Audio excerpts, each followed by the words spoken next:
human being has many dimensions to himself or herself. In these various dimensions of who we are, I will not go into all aspects of it. One fundamental dimension is, doesn't matter where you are in your life, you want to be something more. Right now, you will be thinking, if I just pass my examinations, that's good enough.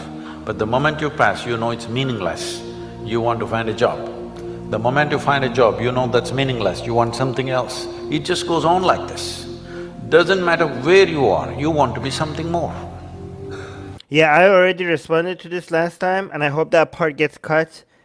Wink wink to the editor from the previous one, because I did such a good job at addressing this, and I proved my superiority to this fake guru. Guru Armin is the only guru you need, okay? Every other guru is a fucking moron, okay?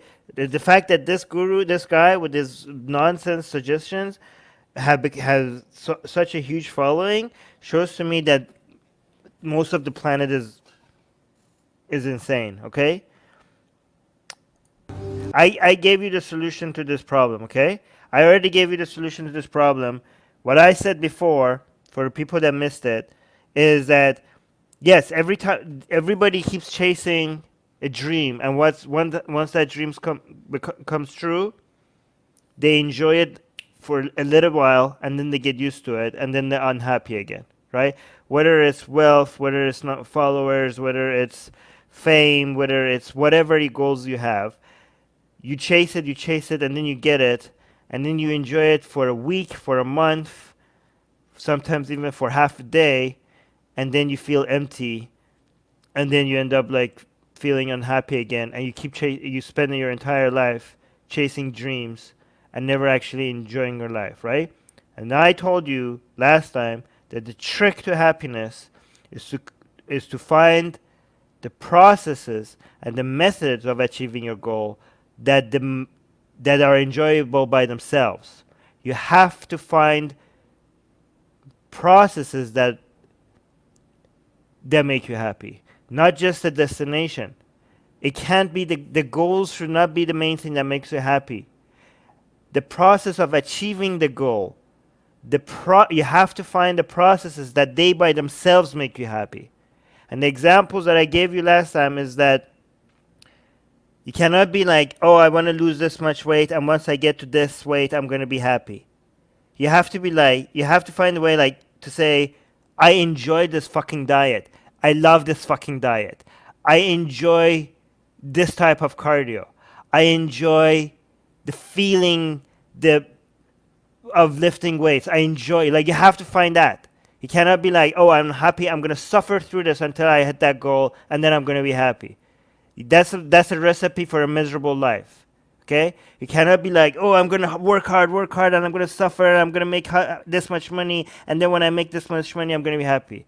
You have to find a work that you're like, oh my God, I can't wait to wake up to do this work, because this work makes me happy. I enjoy doing this work. You have to find the processes that make you happy, not the goals that make you happy. So to address this longing for a human being to continuously expand, people have found various kinds of solutions.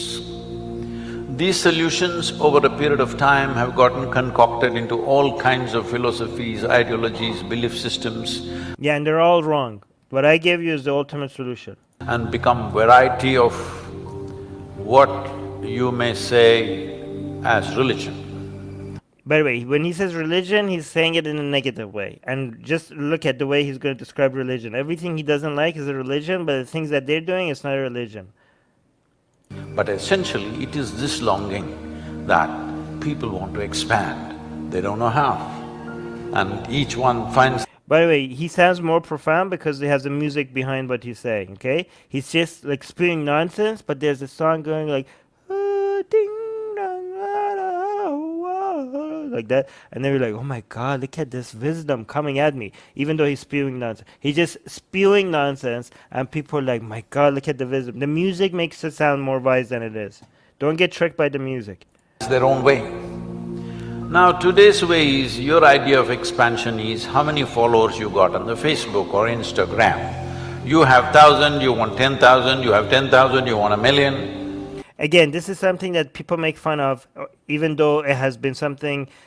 I told you it's not negative by its very nature. It depends on what you do with it, right? Like trying to get more money, it's by itself is not evil or bad. It's why you want that money, the reason, what you're gonna do with it. That's, it's not inherently a negative thing. And again, followers on Facebook and Instagram, if you want the followers for the sake of just the followers, and you don't know why it makes you happy, you just think like you're just going to be happier because you're going to get more followers, that is insane. But if you want followers, because if you have more followers, you're going to have a louder voice, and with a louder voice, you're going to be able to make a bigger difference, then that is not insane. That makes absolute sense. Again, these people are so simplistic. They think like, oh yeah, followers on Instagram, bad. But again, it's stupid, because before Facebook and Instagram, we had people wanting to find more followers and more eyeballs on their content in different ways. Like when people, like would these people be criticizing authors, people who write books, to want their books to get more readers? Would they think that's stupid as well? Would they be dismissing that as well? People who had radio shows, people who had TV series.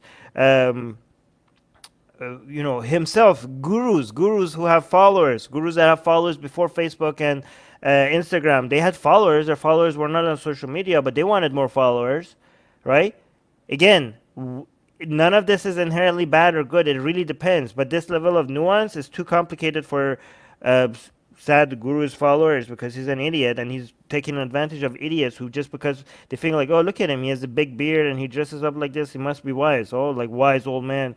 But he's just telling you like very simplistic stuff in a very like soft tone and like with music and shit and like that, and people are like, oh my god, give me wisdom. And they have no idea. Like if you ask his followers, why is this wise? They're just like, oh, he just sounds wise and he says things, so he must be wise.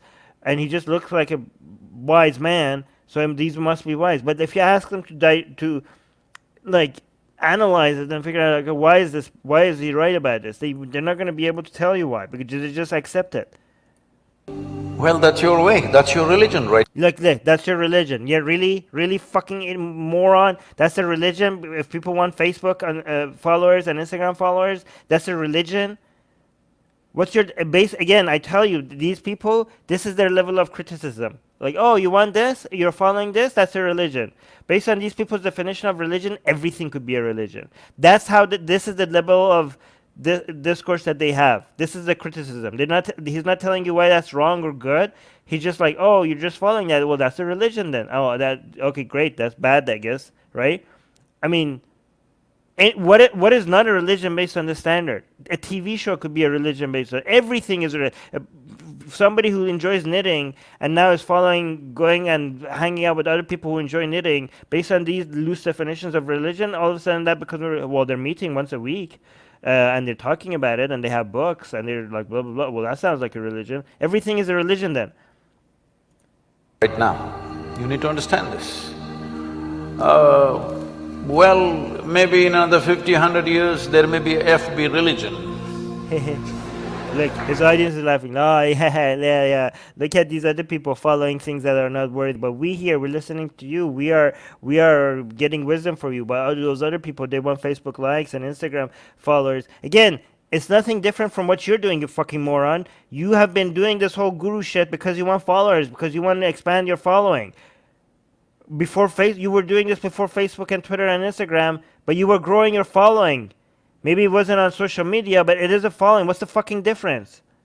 I'm saying if it gathers enough following, it becomes that. It is for this reason, in this culture. I mean, I don't understand. Like, what's the problem if somebody again, it's just like money, right? If you want money just because you don't understand how you could use it to make it yourself happier or less stress, if you just want the number of the money that you're making go up and you just like, it's just about the money, then obviously you have missed the point and you don't know how to make the money, like, you're missing, you just want the numbers to go up and you just don't understand, you haven't done enough self-reflection to see what actually could make you happy, okay? You've just been told that this makes you happy and you're chasing something, right? Same thing with Facebook followers and Instagram followers. Okay, if you just want to see the numbers go up, then obviously you're making a mistake, right? You don't understand why how is this going to make me happy? Okay, but in other ways, trying to find get more Twitter followers, for example, how is this different from like philosophers throughout history when they went and told their teachings to people? What did do you think they wanted to like go into a room of like two students? Like if they wanted to, if we went to their academia or went to their debate halls, do you think there would be, if they went there and they were having a debate with another philosopher, do you think if there were two students there sitting and listening to them versus 1,000 students who were packed hall, do you think those people would not see a difference? Do you think they wouldn't be happier if their papers were being read and talked about everywhere?